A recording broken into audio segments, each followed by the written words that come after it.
Bueno, muy buenos días.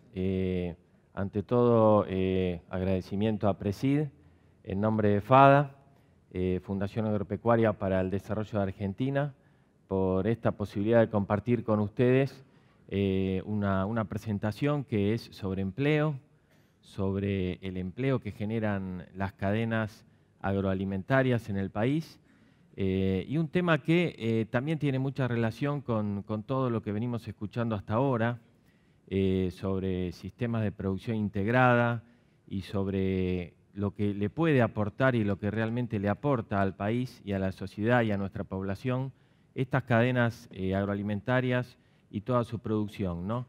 Y en ese sentido, una idea central, una idea fuerza, es fortalecer la comunicación, ¿no? Seguramente habrá un cambio en la Argentina el año que viene y tenemos que seguir insistiendo en comunicar las bondades de las cadenas agroalimentarias y sobre todo su impacto en el desarrollo social y en la creación de empleo, ¿no?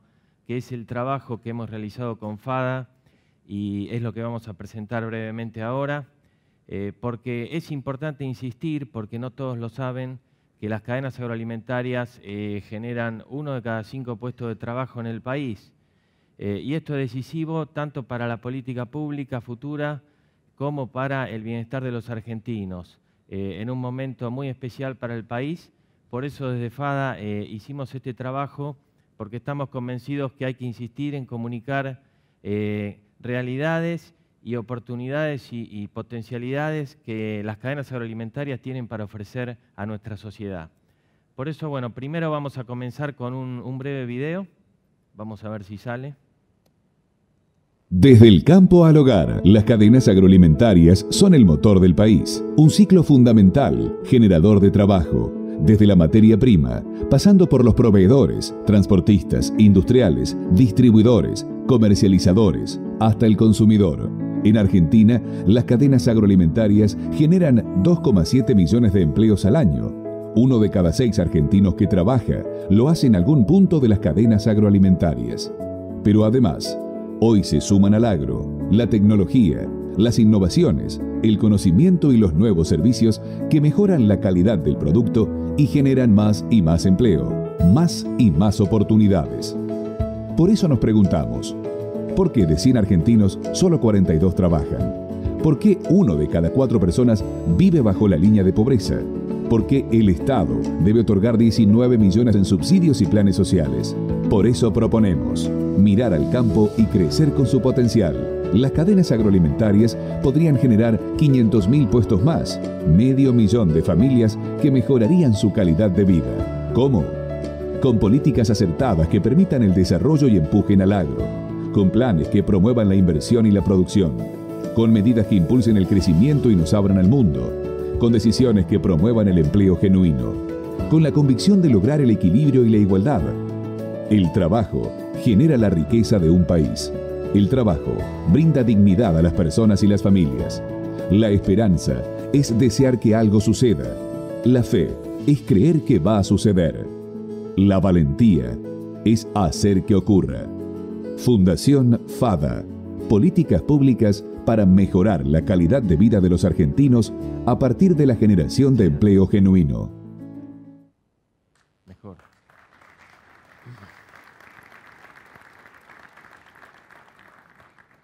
Perfecto, gracias.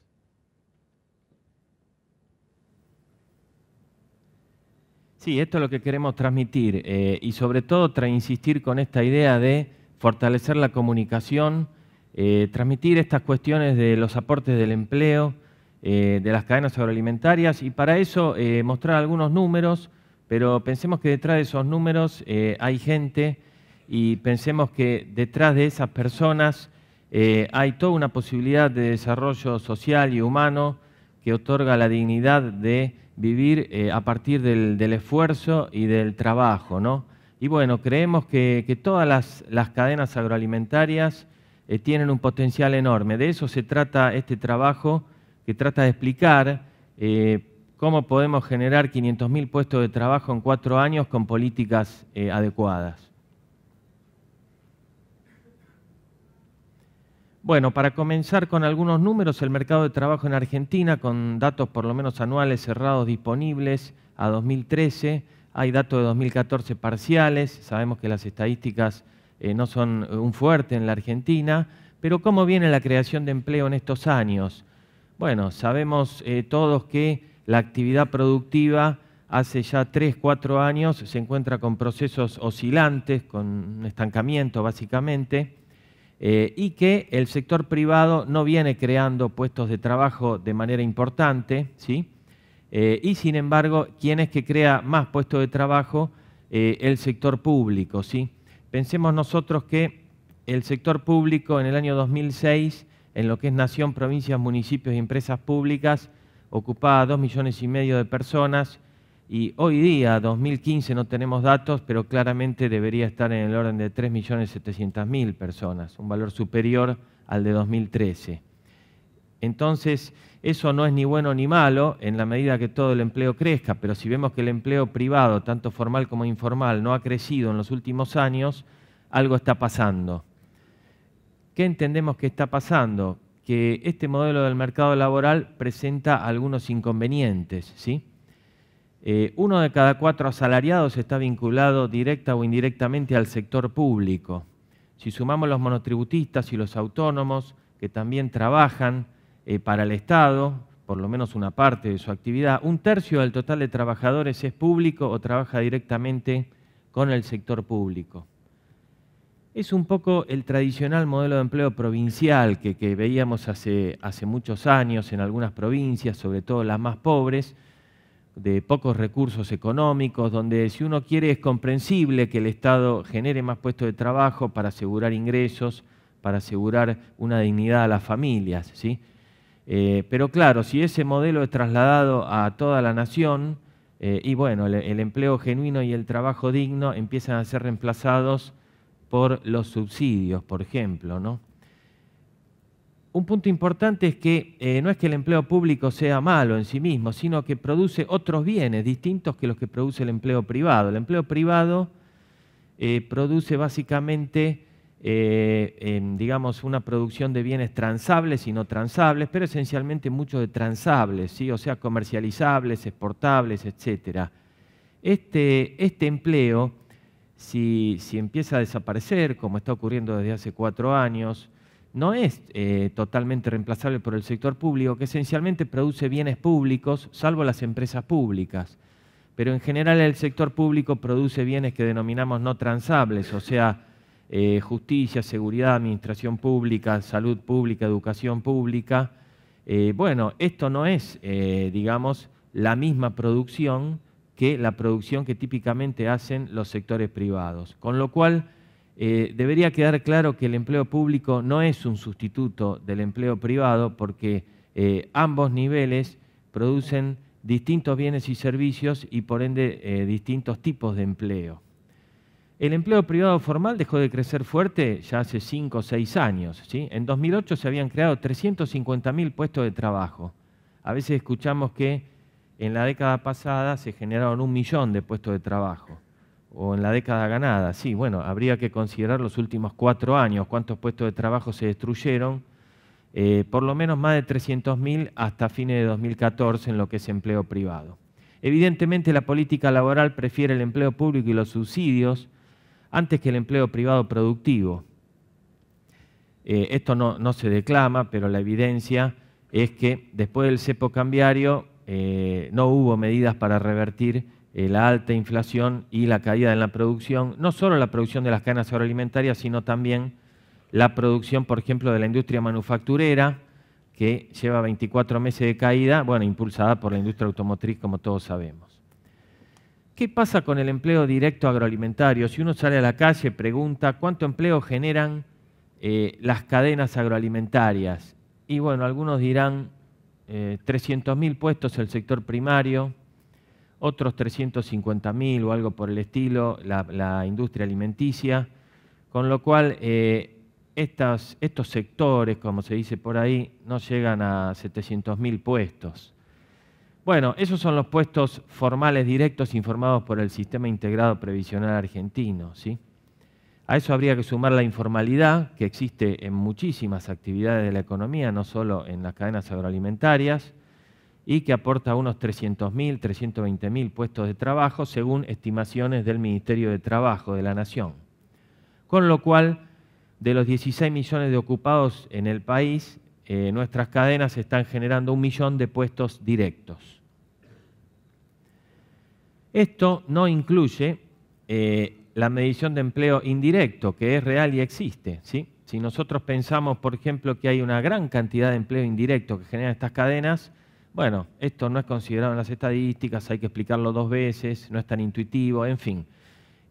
Un trabajo de 2004 realizado por Eliach, Arriague y O'Connor para la Fundación Producir Conservando estimaba una medición muy amplia de creación de empleo indirecto y directo agroindustrial en el orden del 35%, considerando agroindustrias, como ahí se señala, y gasto en consumo de inversión. Bueno, esos números también en su momento tuvieron otras lecturas, como se señala en esta presentación. Y finalmente en FADA, desde 2010, hemos comenzado en FADA nuestro trabajo allá por 2009, digamos, siempre con el objetivo de generar políticas públicas para promover el desarrollo y, sobre todo, la creación de empleo genuino como uno de los objetivos centrales de FADA, ¿no? Y por eso, desde el inicio, fue una preocupación los estudios y los análisis y, sobre todo, la comunicación de cuánto empleo generan estas cadenas. En 2010, las mediciones nos daban que las cadenas generaban el 20% del empleo total. Esto incluye empleo agroalimentario directo e indirecto. ¿Qué quiere decir indirecto? Básicamente, muy fuerte contribución de la comercialización y el transporte. Para ponerlo en otros términos, la verdulería donde compro todas las semanas, esa familia donde trabajan todos y van al mercado central en Buenos Aires, bueno, eso es empleo directo o indirecto, como se quiera medir, de las cadenas agroalimentarias. Cuando voy al hipermercado de Libertad a comprar los sábados o los miércoles, y bueno, gran parte del empleo que genera ese hipermercado y todos los hipermercados es de alimentos.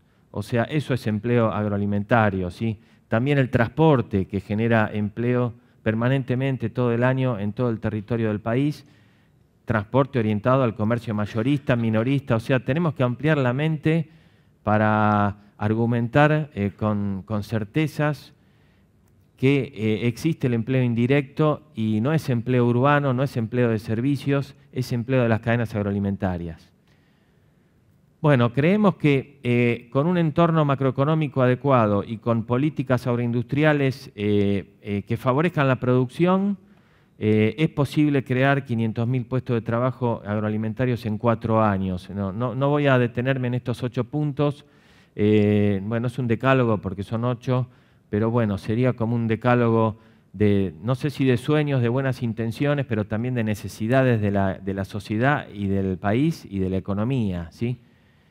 O sea, sabemos cómo se han resuelto estas situaciones en la política económica argentina en los últimos 70 años, sabemos que hay ciclos inevitables y sabemos qué ocurre cuando el Estado avanza demasiado sobre los transables, petróleo, agro, carnes, etcétera, producciones regionales, y sabemos que después debe dar marcha atrás con sus políticas porque se queda sin divisas. Es un ciclo de la economía argentina, lamentablemente no aprendemos de los errores y creemos que no sabemos si por convicción, pero por necesidad la política pública en los próximos años va a tener que tener un sesgo como el que estamos comentando en esta diapositiva, un plan antiinflacionario, un tipo de cambio que converja a un tipo de cambio único, una inflación alineada con la de los países vecinos, un equilibrio fiscal también que la economía llegue a eso, cambios en el federalismo, porque este funcionamiento es muy subóptimo, sobre todo en términos políticos.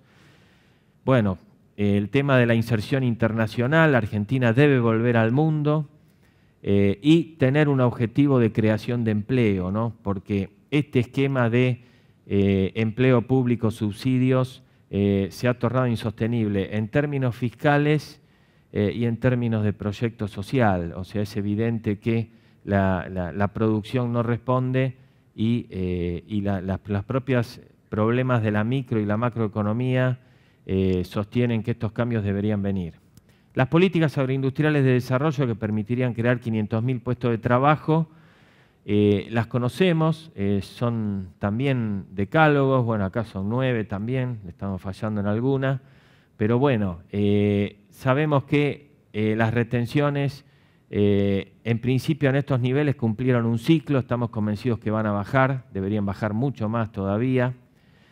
Es clave eliminar los ROE, el reclamo central debería ser la liberalización del comercio primero y después las retenciones, porque no hay precio, y cuando no hay precio no hay inversión y hay más incertidumbre, es el punto más complicado, afecta mucho, por ejemplo, carnes, lácteos, sabemos todos bien los impactos que tiene. Hay que recuperar una política comercial agresiva, hay que adoptar medidas fiscales adecuadas, hay que promover la sustentabilidad con energías sustentables y, por supuesto, como también se dijo esta mañana recientemente, en materia de infraestructura, la obra pública, como está planteada en los últimos años, ha cumplido un ciclo y realmente requiere un cambio sustancial. ¿Cómo hemos agrupado las cadenas agroalimentarias? En estas 10, ¿sí? Estamos incluyendo algunas industrias como la maquinaria agrícola, la producción de biodiesel y la producción de bioetanol, porque estas industrias no tendrían sentido si no hubiera producciones primarias, así que también las hemos incorporado entre las cadenas agroalimentarias clave, ¿sí? Que son estas que ustedes ven acá y aquellas para las cuales hemos estimado que en 2013 generaban 2.700.000 puestos de trabajo directos e indirectos, ¿sí? Para que ustedes se vayan llevando algunos números, si se pudieran llevar un par de conceptos o un par de números, esto sería muy positivo porque creemos en FADA que es importante retener algunos conceptos, por lo menos para iniciar la discusión. Se pueden discutir estos números o no, pero es importante saber que de estos 2.700.000 o 3 millones de puestos de trabajo sobre 16 millones de ocupados, son 3/3. Un tercio, todas las cadenas vinculadas a la agricultura, ¿sí? Que son las primeras que vemos en esta infografía. Un tercio, las cárnicas y lácteas, fíjense el peso que tiene, estamos hablando de producción integrada, de viejos sistemas productivos, a implementarse con nuevas técnicas y con nuevas oportunidades en este panel. Y bueno, las carnes y los lácteos son grandes generadoras de empleo en todo el territorio del país, ni hablar las producciones regionales, con presencia en casi todas las provincias argentinas, es otro tercio, o sea, son 3 millones, 1 millón cada una. Si tomáramos 3 millones, que era la cantidad de puestos que estas cadenas creaban en 2010, como ustedes pueden ver.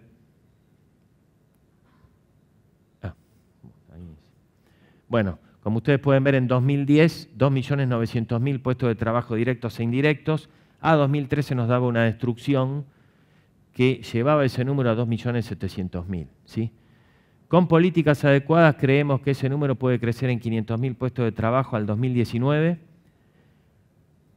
con un incremento importante que vamos a ver cómo se compone, ¿sí?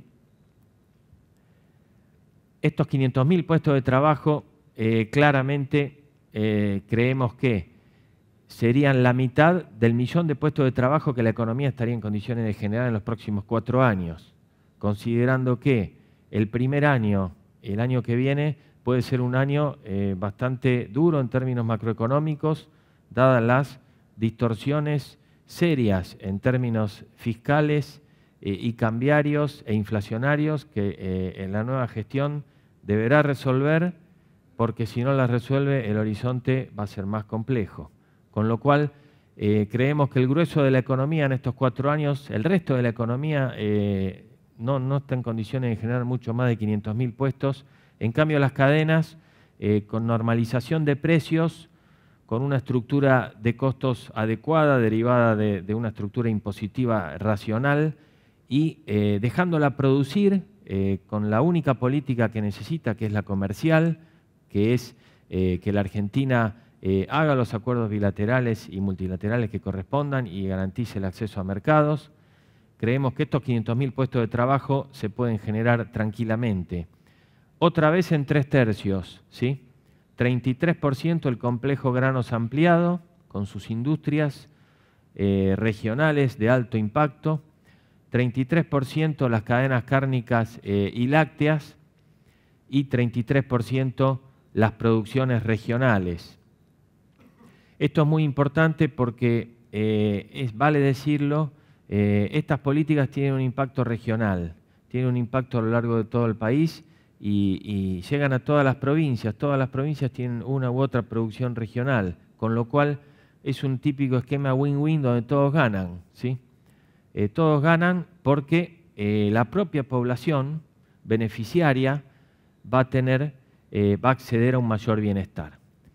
En esta infografía, para que ustedes entonces puntualicen los resultados, para 2019 estamos estimando 500.000 puestos con esa distribución que se señala aquí y que se podrán generar 3,2 millones de puestos de trabajo sobre 17 millones de personas ocupadas en ese periodo. ¿Sí? 1 de cada 5 personas trabajarán en estas cadenas. Esto es muy importante insistir con estos 2 o 3 conceptos, ¿sí?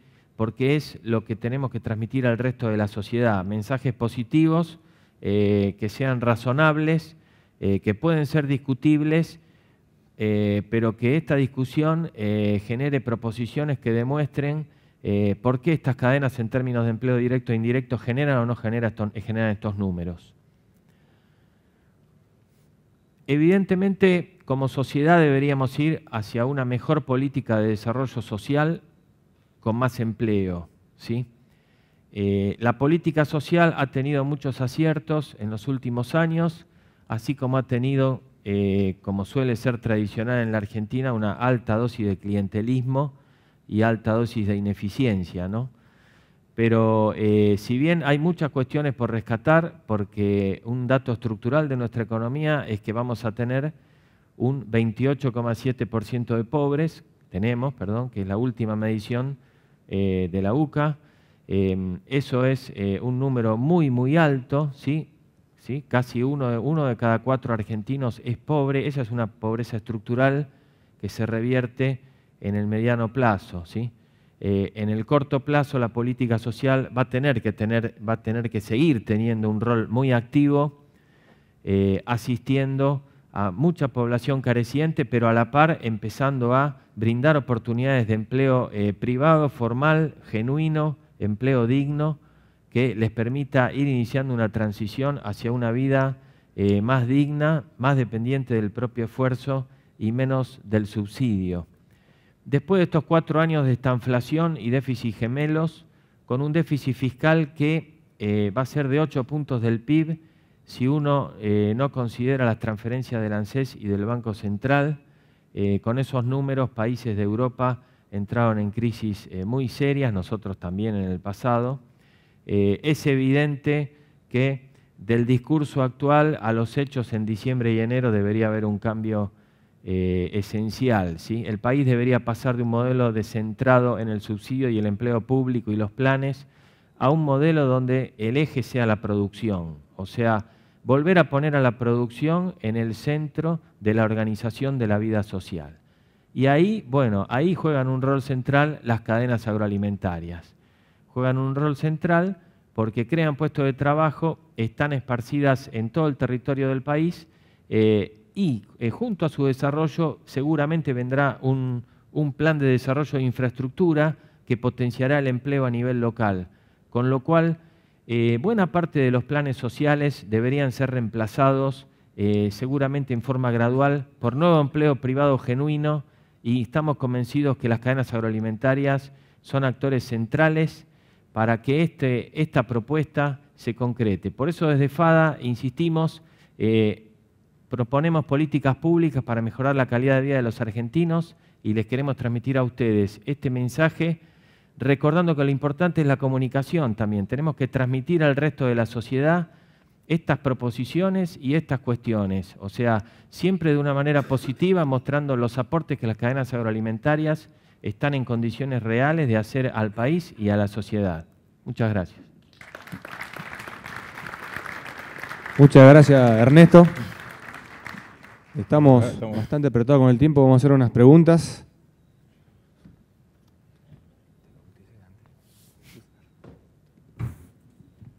Víctor. ¿Qué tal? ¿Cómo estás? Hola, ¿cómo estás? Para Sergio Montico, si tiene un sistema 100% agrícola, ¿qué es lo primero que haría para hacerlo más complejo? ¿Con esto? ¿Estamos? ¿Estoy con esto? Ah, está perfecto. Si tenemos un sistema, repetime 100. Si tenemos Ahí está. un sistema 100% agrícola, preguntan, ¿qué es lo primero que haría para hacerlo más complejo? Sí, en realidad, lo que tendría que pensar, bueno, cómo se compone esa agricultura, básicamente. Si esa agricultura podría pensarla en términos de una rotación de una secuencia agrícola, básicamente. Habría que pensar, habría que ver de alguna forma cómo está compuesta para poder arbitrar un sistema rotacional que en definitiva me permita aumentar el índice de intensificación de ese sistema. Y por caso, la cuestión sería tratar de generar una propuesta dentro de la misma agricultura, por lo menos en una primera instancia, que me permita secuenciar usos que optimicen básicamente el suelo y optimice obviamente la condición de rentabilidad. Yo no sé sobre qué condición de agricultura estamos hablando. Ya acomplejando, uno puede empezar a acomplejar un sistema cuando piensa en una secuencia agrícola, dentro de la secuencia agrícola, una secuencia de uso, una rotación de cultivos, incluyendo rotación de rastrojo, rotación de raíces, obviamente la rotación propiamente del grano de que se trate, y obviamente pensar en suelo. Es decir, básicamente lo que uno aspira dentro del sistema agrícola es hacer cambios de uso a partir de una intensificación mayor para mejorar la captura de los recursos de radiación y de agua, y con eso voy mejorando, en definitiva, y a corto plazo tal vez, el sistema, pensando en una complejidad dentro del mismo sistema. Obviamente, si un sistema agrícola y tengo opciones como para pasar a un sistema que me pueda o que me permita, en términos de rentabilidad, incorporar otro tipo de uso, podré estar pensando en ver cómo puedo incorporar la ganadería, cómo puedo incorporar la ganadería no solamente de bovinos, la ganadería de porcinos, ver cómo puedo incorporar dentro de la secuencia agrícola cultivo de coberturas, que tenga un doble propósito, como cultivo de cobertura y se utilicen como verdeo. Podría llegar a pensar también en opciones que no me demanden mucha superficie, con opciones de escalas menores de producción dentro de esa situación agrícola. Obviamente tenemos que pensar en ambiente, tenemos que pensar en paisaje, tenemos que pensar en condición agroecológica de la que estemos hablando, no sé en qué contexto, pero uno puede pensar en todo caso en arbitrar usos que puedan ser, digamos, articulados con la agricultura con una escala menor, y aún dentro de la misma agricultura manejar secuencias de uso que me optimicen a expensas de esa complejidad la propuesta productiva, ¿no? Gracias, Sergio. La próxima, para Julio. ¿Cuáles son los tiempos de secado del cultivo de cobertura de ryegrass? ¿No hay resiembra natural? En el manejo que nosotros estamos haciendo, no. El cultivo de cobertura se seca como cualquier cultivo de cobertura, tratando de evitar cuando empieza a diferenciarse y empieza a encañar. Ese es el momento. Lo que pasa es que con los sistemas, los testigos que están en pastoreo, nosotros prolongamos el estado vegetativo y prolongamos el periodo de aprovechamiento y el estado vegetativo de los ryegrasses. Por lo cual la mayor biomasa que obtenemos en esas situaciones de pastoreo moderado no solo se deben a que tenemos mayores tasas de consumo promedio, porque obtenemos en el pastoreo moderado un índice de área floreal óptimo que maximiza las tasas de crecimiento en un tiempo fijo, sino que alargamos el tiempo de producción de biomasa. Así que con la respuesta concreta, no lo dejamos resembrar, pero podría ser una alternativa. Hay experiencias en el sur de Brasil donde con ryegrasses anuales se dejan resembrar, se hace la resiembra, nos ahorramos la siembra y se hace la soja. Las experiencias que ellos tienen es soja en directa, pero a 70 centímetros, y obtienen buenas producciones de ryegrass, y están entrando las ryegrasses, por supuesto, más temprano, porque cuando se cosecha la soja ya están emergidos y le ganan 10, 15 días desde la siembra a la producción. Y para el sur de Brasil, Río Grande do Sul, están entrando antes del 1 de julio ya a pastorear los ryegrasses y están haciendo invernadas cortas de novillos que después pueden terminar en sistemas de feedlot con ryegrasses que se resiembran año a año. Y ellos tienen la suerte de tener experiencias de más de 10, de 12, 13 años de experiencia de rotación. Y lo que han visto, cómo va cambiando y evolucionando esos sistemas a lo largo del tiempo, ¿no? Una pregunta concreta. ¿Cuántos kilos de carne sacan por hectárea con un pastoreo a 15 centímetros? Bueno, lo que nosotros estamos usando de nuestro conejillo de indias son las vaquillonas del tambo, que es el animal que tenemos para medir respuesta animal y que es sensible, porque nos interesa desde el punto de vista de la caja blanca abrir esos sistemas. Nosotros estamos, concretamente, este último año fue donde empezamos a medir claramente producción animal y estamos obteniendo producciones de hasta 400 kilos de carne, aclaro, por las dudas, de carne de animales de recría del tambo, que están en raigrases sin ningún tipo de suplementación, con manejo adecuado, entre 900 y 1,1 kg. No tenemos diferencia significativa, pero tenemos la mayor producción en las cargas intermedias y estamos produciendo arriba de 400 kilos de carne en 106 días de aprovechamiento. Eso fue, aclaro y cuidadoso, tómenlo con pinzas, pero podría, la idea es que eso no es trasladable directamente a un sistema de invernada, depende del tipo de animal que tengamos. Lo que a nosotros nos interesa es usar estos animales para tener un animal experimental que responda a los tratamientos. Y hay una última para Víctor. ¿Cómo ve la relación precio carne interna en pesos versus el costo con insumos dolarizados? Si esta moneda es sincera. Primero, una acotación adicional a la respuesta de Julio. 400 kilos son más o menos 40 quintales de soja, para que saquen la cuenta. ¿Cómo veo la relación?